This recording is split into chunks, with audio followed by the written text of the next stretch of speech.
It's MLS Week 22, and it's spread out over 4 different days this week. There was one game on Thursday. There's going to be 3 on Friday, a bunch of games on Saturday, and then one more on Sunday. Let's focus on Saturday's games here for this video, and our MLS Weekend Predictions will be coming from 6 different games, spread into 3 different parlays.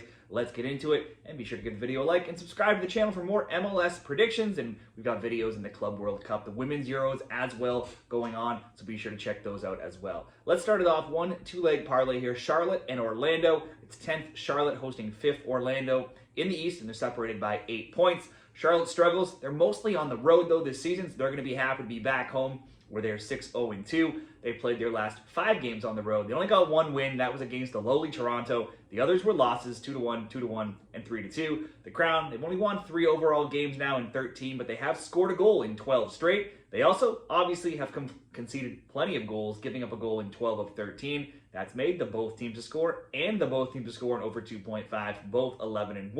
The last time these teams played was during this recent stretch of games, and that saw Orlando win 3-1 in Florida. In Charlotte versus Orlando, Charlotte has won 4 straight in this head-to-head. On one hand, Charlotte's going to be out Ajiman and Ream, who are away at the Gold Cup with USA, and they're also missing Zaha to yellow card suspension.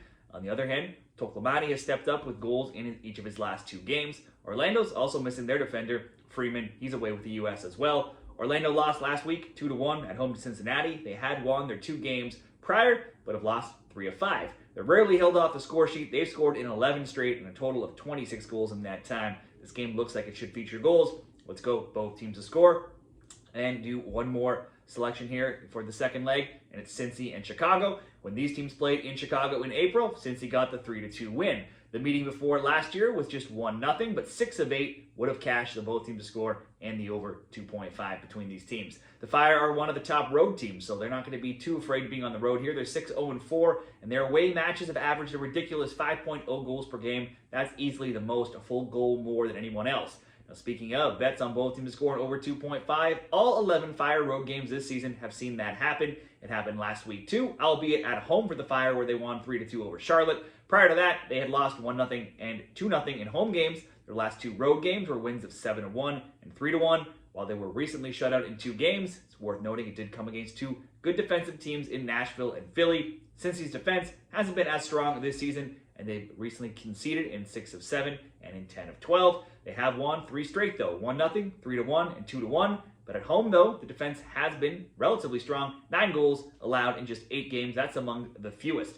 Cincy could still be without Robinson, Hagelin, and Newwood, Orishalo, and Kubo to international duty and injuries though, so they are missing a few players. They're always going to be dangerous though with a vendor. He got 2 goals last week. Chicago still out starting keeper Brady, who is away with the US. I think we should see some goals here. If anything, we just got to follow the Chicago trends here of road games, always seeing goals until that changes. So we'll do another both teams to score. Cincy, Chicago, both to score. Charlotte, Orlando, both to score. That comes in at plus 116 over at Bet365. Sometimes you can find slightly better odds at Caesars. They have just not posted all of the games as of now. Number 2, Montreal and Miami with 14 points. Montreal's only better off than the LA Galaxy, who have 9. They did win last week, though, 1-0 over New York City FC. They have wins in 2 of 3. Can they carry that momentum into a big match with Messi and Miami? They did make it interesting, sort of, back in May when they last played. They lost 4-2 in that meeting, but that game was 4-0 until late goals. Both Messi and Suarez each had 2 goals and 1 assist in that game. Prior to the New York City win, Montreal just lost 3-1 at home to another top side, FC Cincinnati. Miami certainly falls into that category. Obviously here, the only question is if Miami's stars and Messi ready to go after playing in the Club World Cup. Certainly wouldn't be surprising to see some players get a rest. They have been off though since last weekend's heavy loss to PSG, so perhaps some or all might be ready to go. Outside of the PSG loss though, they put up the best account of themselves of any team in MLS in the Club World Cup with a 0-0 draw with Al Ahly. 2-1 win over Porto, making it the first time an MLS team has beaten a European team, and then a 2-2 draw with Palmeiras, one of Brazil's top teams, and they were up 2-0 in that game until giving up 2 late goals. Their defense though slightly improved, and they still conceded, however, in 11 of 12 overall matches, but they just gone from playing some of the top teams in the world to now playing Montreal. If they have some or most of starters in the lineup, I would expect Miami to win, but it does look just too easy here at plus 120. I'm going to assume that possibly some guys are rested, so let's just ask Miami to score over 1.5 goals in case it turns into a bit of a shootout, as Miami games often do. Miami over 1.5, and we'll roll that into the second leg here. DC and Atlanta.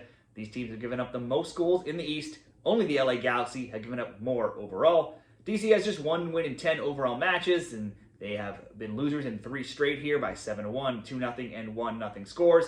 They at least held the red-hot Nashville to 1 goal last week, and that was just a PK goal, and they saw Benteke return from injury, which is basically their only offensive threat. Atlanta have just 2 wins in 13 themselves. They've also lost 3 straight games, scores of 2-0, 4-0, and 3-1. They're out midfielder Schlicht through yellow card suspension, though. Last year, it was just 1-0 Atlanta, in the most recent meeting. Before that, though, the both teams to score had gone 7-1.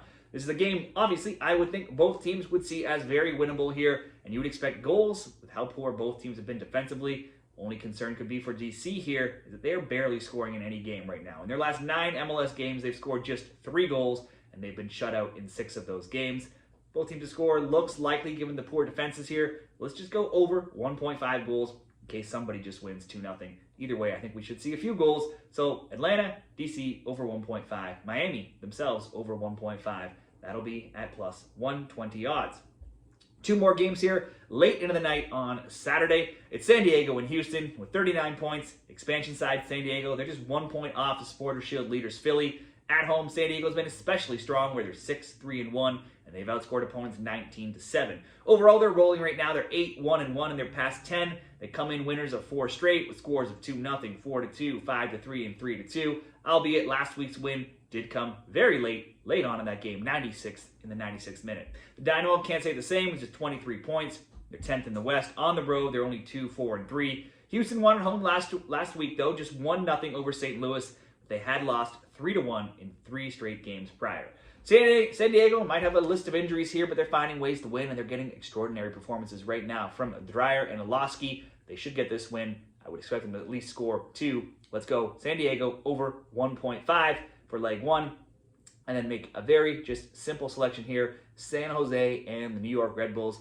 Only San Diego's 41 goals are more than the 40 scored by San Jose. They've given up a ton, though, as well, with 32 goals conceded, but it hasn't mattered lately. The Quakes drew 1-1 last week, but they're 6-5-1 in their past 12, scoring in all but one of those games. They have conceded in 4 straight, though, and 5 of 6, so both teams to score always in play in Earthquakes games. The Red Bulls have scored 2-1-1, 2-4-2, and 2 goals in recent weeks.